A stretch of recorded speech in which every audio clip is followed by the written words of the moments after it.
कर्माबाई को मारवाड़ की मीरा भी कहा जाता है। जब जब भगवान कृष्ण का उल्लेख आता है, मां कर्मा का नाम भी आ ही जाता है। वे भगवान की महान भक्त थीं और भगवान श्री कृष्ण उनके हाथ से प्रतिदिन भोग ग्रहण कर भोग की थाली रिक्त कर देते थे।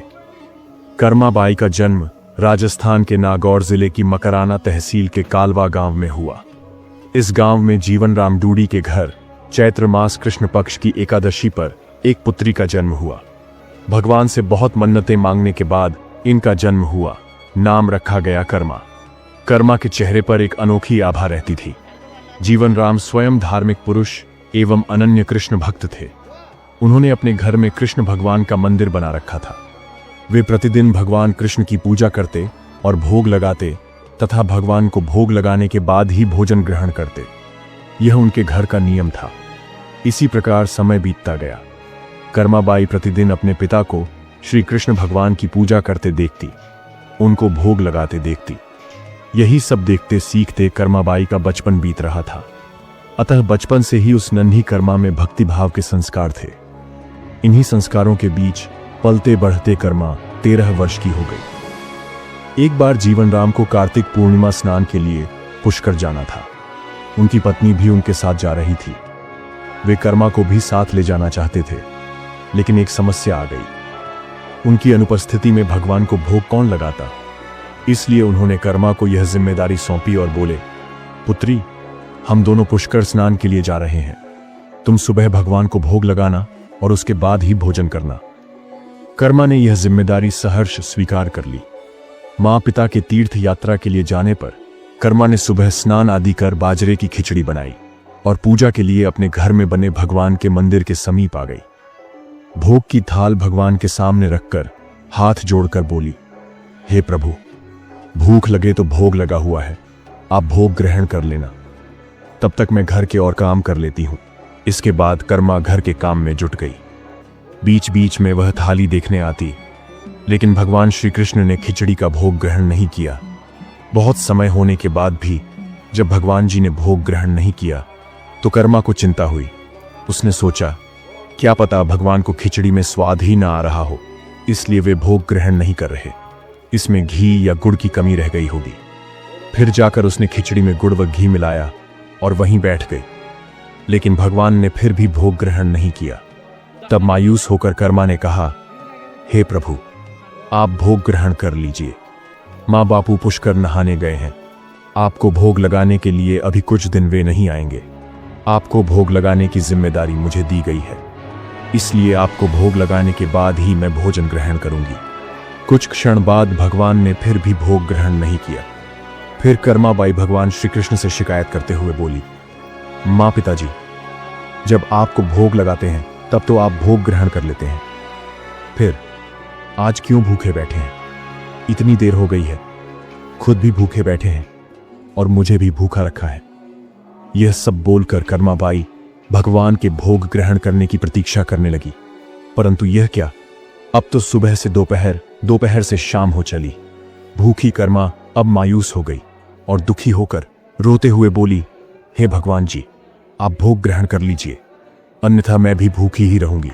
अंततः कान्हा की मूर्ति से आवाज आई।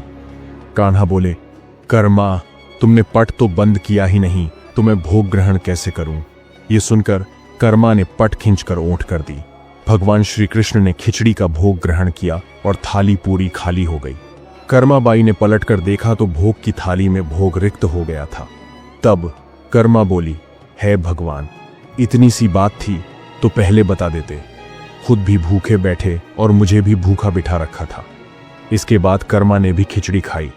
अब तो प्रतिदिन कर्माबाई खिचड़ी बनाती और कान्हा जी भी प्रतिदिन भोग ग्रहण करने आते।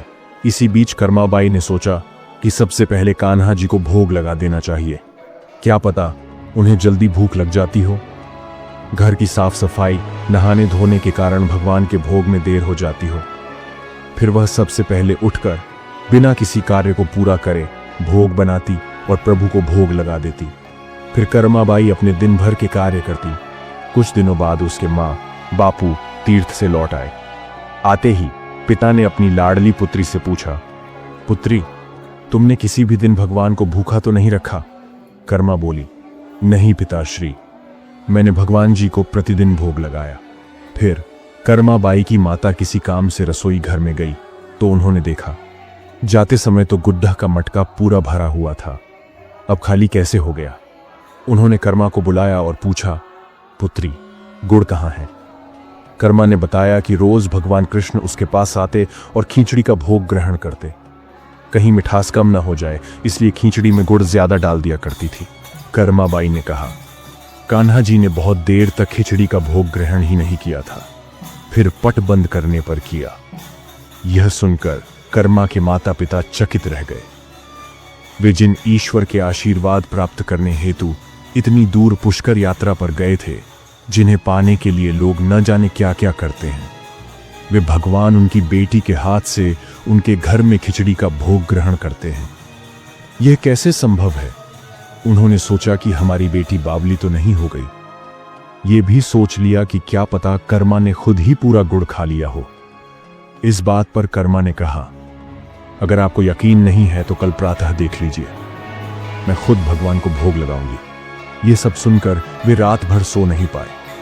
अगले दिन कर्मा ने खिचड़ी बनाई और मंदिर में भोग की थाली रखकर पट बंद कर दिया और बोला, हे भगवान जी, मेरे माँ बापू नहीं मान रहे कि मैंने आपको भोग खिलाया है। अब आप यह भोग खाकर स्वयं सिद्ध कीजिए। ऐसा कभी हो नहीं सकता कि सच्चे भक्त की पुकार सुनकर भगवान ना आए। भगवान को आना ही पड़ा। जब पट खुला तो जीवन राम और उनकी पत्नी आश्चर्यचकित थे कि भोग की थाली में भोग बचा ही नहीं है। फिर कर्मा का जीवन प्रतिदिन भोग लगाते ही निकला। कुछ सालों बाद जब कर्मा के माता पिता का निधन हो गया तो कर्माबाई अपने कान्हा की मूर्ति साथ लेकर तीर्थ यात्रा के लिए निकल पड़ी। परंतु भगवान की कृपा से उन्हें हर दिन खिचड़ी बनाने के संसाधन मिल ही जाते और वे प्रतिदिन कान्हा को भोग लगाती। तीर्थ यात्रा करती हुई देवी कर्मा भगवान जगन्नाथ की नगरी पहुंची। उन्होंने वहीं रहने का मन बना लिया। वहां भी रोज भगवान को खिचड़ी का भोग लगाती। भगवान भी प्रतिदिन उनके भोग को ग्रहण करते।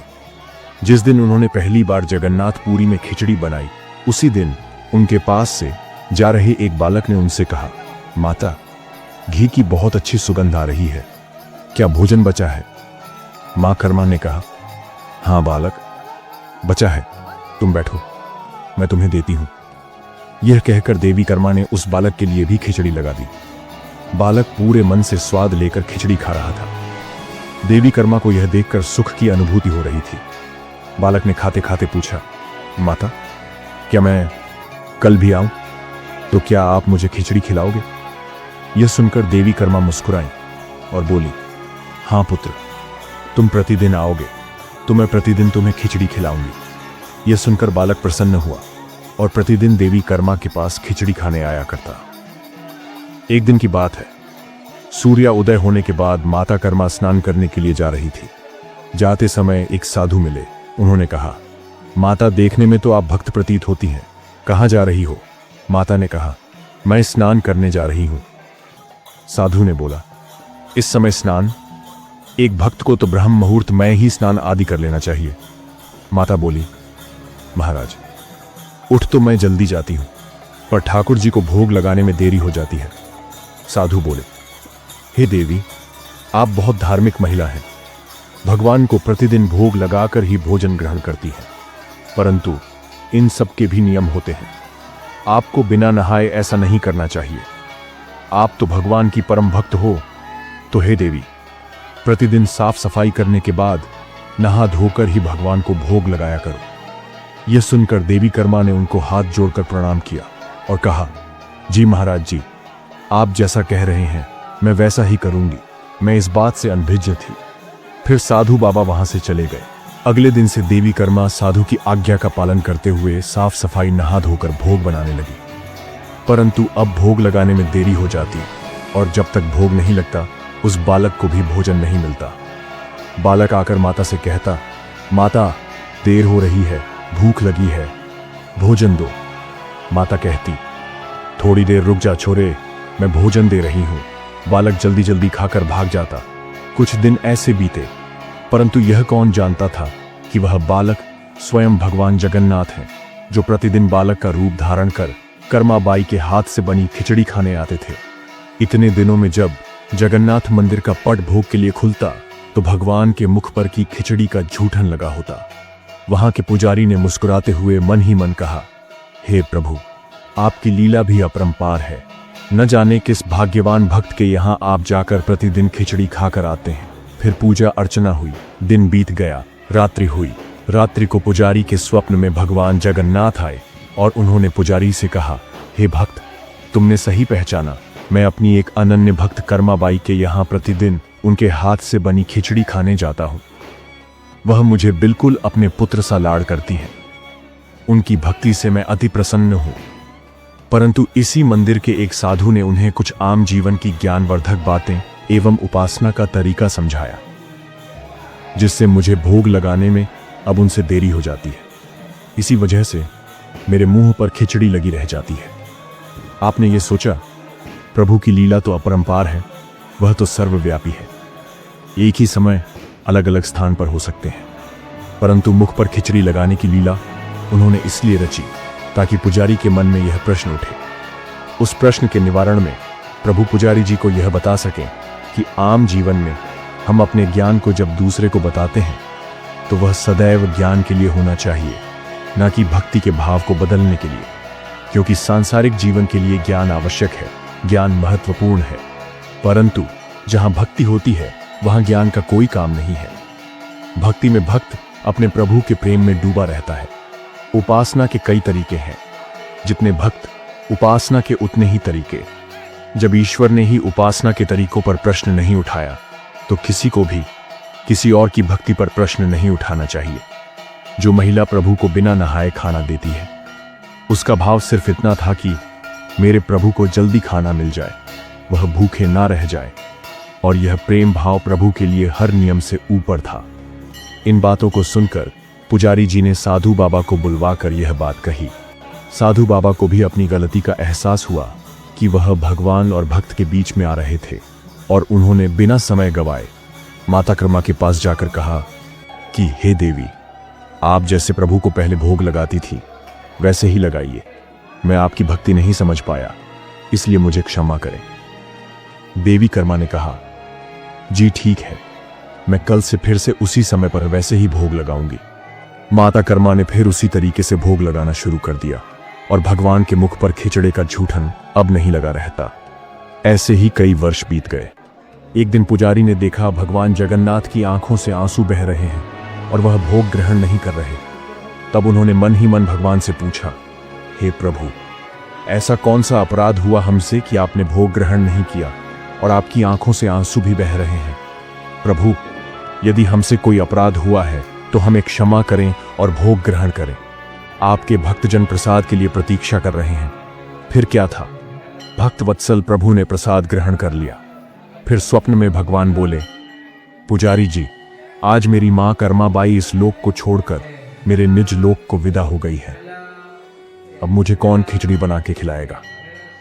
कौन मुझे अपने बेटे की तरह लाड़ करेगा? अगले दिन पुजारी ने कहा, प्रभु, मां की कमी को तो कोई भी पूरा नहीं कर सकता, परंतु माता कर्मा द्वारा प्रतिदिन आपको लगाया जाने वाला खिचड़ी का यह भोग उन 56 भोगों से सर्वप्रथम पहले दिया जाएगा। यह प्रथा अनंत काल तक चलती रहेगी। इस तरह आज भी जगन्नाथ भगवान को खिचड़ी का भोग सबसे पहले लगाया जाता है। उसी दिन से भगवान जगन्नाथ के भोग में कर्माबाई की खिचड़ी भी चढ़ने लगी। यह थी भक्त कर्माबाई की कथा और उनके खिचड़ी से जुड़ी प्रभु की लीला। ऐसी ही सनातन धर्म से जुड़ी प्रेरणादायक कथाओं को जानने के लिए हमारे साथ जुड़े रहिए। जय जगन्नाथ।